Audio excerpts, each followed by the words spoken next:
नारी तो नारायण। हरिओम। आप सबके हृदय में बैठे हुए परम पिता परमात्मा के चरणों में मेरा सत्संग प्रणाम।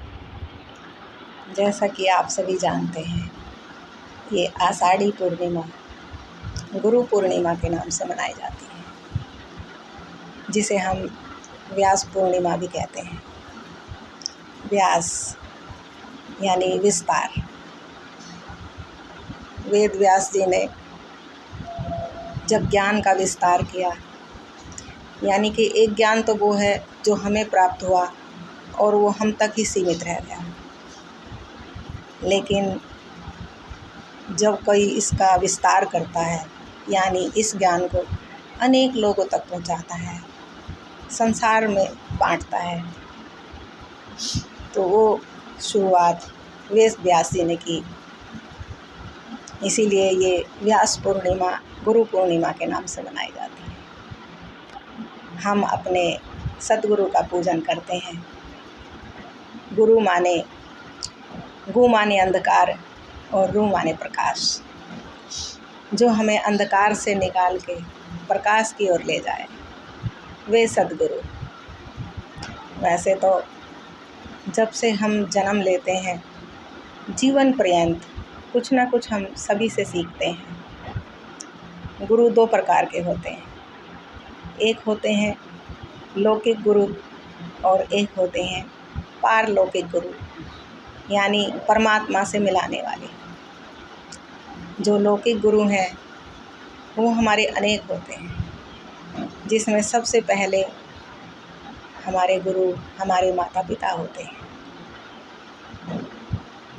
उसके बाद जब हम थोड़े बड़े हो जाते हैं, स्कूल में जाते हैं, शिक्षा ग्रहण करते हैं, तो हमारे गुरु होते हैं, अनेक प्रकार के गुरु होते हैं। थोड़े और बड़े होते हैं और जब हम इस भौतिक जगत की आवश्यकताओं को पूरा करने के लिए कोई नौकरी या कोई हम बिजनेस करते हैं, तब उसकी भी शिक्षा हम कहीं ना कहीं से लेते हैं। यानी कि अनेक प्रकार के गुरु हम जीवन पर्यंत कहीं ना कहीं से कुछ ना कुछ हम सदा सीखते ही रहते हैं, क्योंकि ज्ञान एक ऐसी वस्तु है जिसका कोई अंत नहीं। और फिर जीवन में जब किसी संत द्वारा हम परमात्मा के बारे में सुनते हैं, तो हमारे अंदर जिज्ञासा हो जाती है उस परमात्मा को जानने की, स्वयं को जानने की। और जब हमारी श्रद्धा भक्ति बढ़ती है, तो परमात्मा की कृपा से हमें सद्गुरु की प्राप्ति होती है, जो हमें परमात्मा से नहीं, हमें स्वयं से मिलाते हैं, हमें स्वयं का ज्ञान देते हैं कि हम कौन हैं और हम कहाँ से आए हैं और कहाँ हमें जाना है। हम केवल शरीर नहीं, शरीर तो हमारा चोला है, इस आत्मा का घर है, जिसमें रहकर ये आत्मा अपने कर्म बंधन को काटती है। लेकिन वास्तविक घर हमारा परमात्मा का घर है। हम परमात्मा की संतान हैं और वहीं से हम आए हैं और वहीं हमें जाना है। हमें इसकी तैयारी पहले से ही कर लेनी चाहिए, क्योंकि अगर हमने तैयारी नहीं की तो शायद हमें परमात्मा स्वीकार न करे और ना जाने अनेक जन्मों में हम यूं ही भटकते रहें। इसलिए जीवन में सद्गुरु की परम आवश्यकता है। हमें स्वयं का ज्ञान कि हम कौन हैं। जिस प्रकार इस सृष्टि को चलाने के लिए परमात्मा ने 4 युग बनाए हैं। प्रथम युग सतयुग।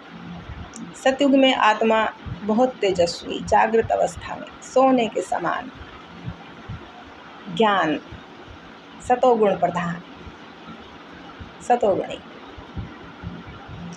उसके बाद जब त्रेता आया तो आत्मा की शक्ति कुछ क्षीण हुई और ये चांदी के समान हो गई। इसमें रजोगुण की प्रधानता हुई। उसके बाद जब द्वापर आया तो इस आत्मा की शक्ति कुछ और कम हो गई और हमारी आत्मा चांदी से बदलकर तांबे के समान हो गई। और जब कलयुग आया तो आत्मा बिल्कुल स्वयं शक्तिहीन हो गई, कलाहीन हो गई, जैसे आत्मा स्वयं को भूल गई। ये समय और काल का प्रभाव। धीरे धीरे आत्मा अपनी शक्ति, अपनी जागृति खोती चली गई और इस कलयुग में आके आत्मा एकदम ऐसे हो गई निस्तेज, जिसमें जीव अनेक प्रकार से दुखों से पीड़ित,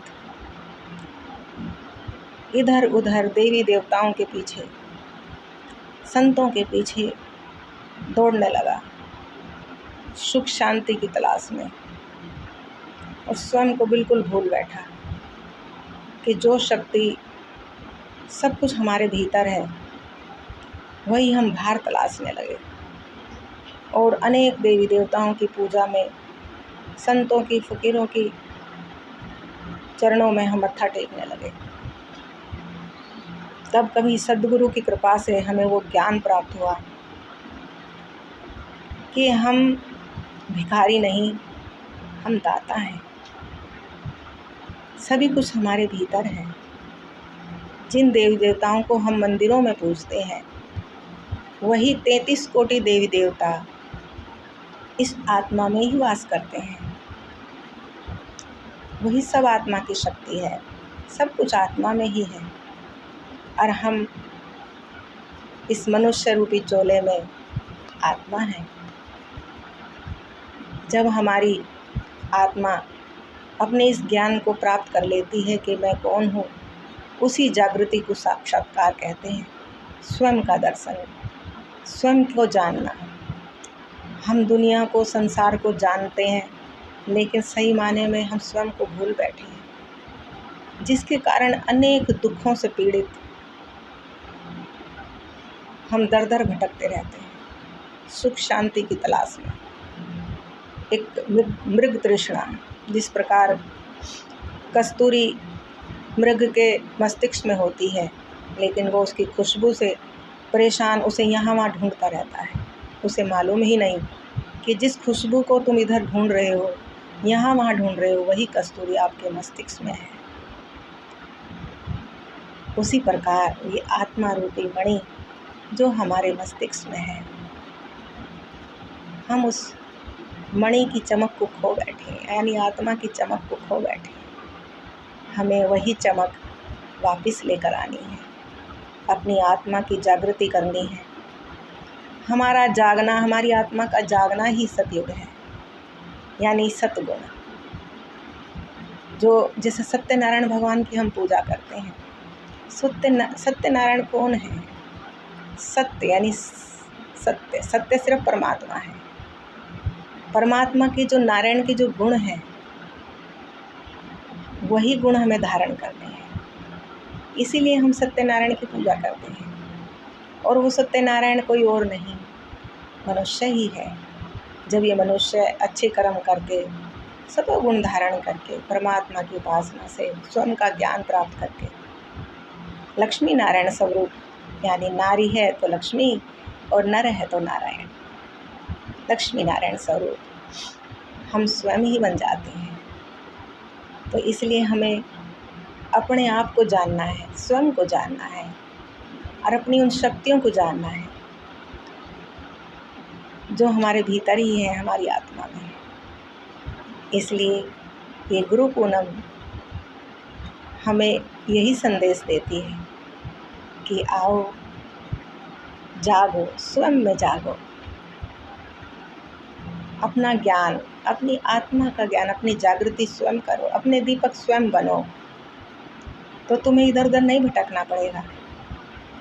तुम वो दीपक बनो जो अपना तो अंधकार मिटा ही देता है, अपने साथ साथ अनेक लाखों करोड़ों लोगों के मन का अंधकार भी दूर कर सकता है। एक दीपक से लाखों करोड़ों दीपक जल सकते हैं। इसलिए हमें वो दीपक बनना है, जलता हुआ प्रकाश में दीपक, जो सारे सृष्टि के अंधकार को मिटा दे, जो इस कलयुग में भी सतयुग को प्रकट कर दे। युग परिवर्तन कोई ऐसा नहीं है कि जलमय हो जाए पृथ्वी और जो हम की सुनते आए हैं और फिर परमात्मा दोबारा से इस युग की रचना करें। नहीं, विचारों का जो मंथन है, हमारे गुण जो तमोगुणी हो चुके हैं, हमारे विचार जो दूषित हो चुके हैं, हमारे कर्म, हमारी दृष्टि में जो दूषित एक पूरे हमारे जितने अंग प्रत्यंग हैं सब में सभी दूषित हो गए हैं। ना हमारी दृष्टि शुद्ध रह गई है, ना हमारी वाणी शुद्ध रह गई है, ना हमारे कर्म शुद्ध रह गए हैं, ना हमारा मन शुद्ध है, ना ही हमारा खान पान रहन सहन शुद्धि यानी पवित्रता समाप्त हो गई है, जिसके कारण ये आत्मा अचेतन हो गई है और सभी देवी देवता सुसुप्त अवस्था में हो गए, जिन्होंने अपना अपना कार्य करना छोड़ दिया है। तो जब हमारे जीवन में पवित्रता, शुद्धता, सत्यता, ये सतोगुण हम जब धारण करते हैं,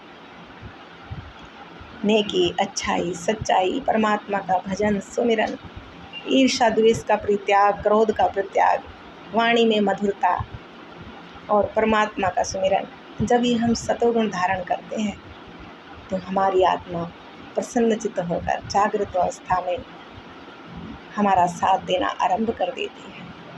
क्योंकि कहते हैं ना कि हम स्वयं ही अपने पतन के भी कारण बनते हैं और उत्थान के भी कारण हम स्वयं ही बनते हैं। जब हमें ये जागृति होने लगती है कि नहीं, हम किस रास्ते जा रहे हैं, हमें तो परमात्मा के हम संतान हैं, हम उसी परमात्मा की राजकुमार राजकुमारियाँ हैं, तो हम जो गुण परमात्मा में है वही गुण हमारे भीतर भी है।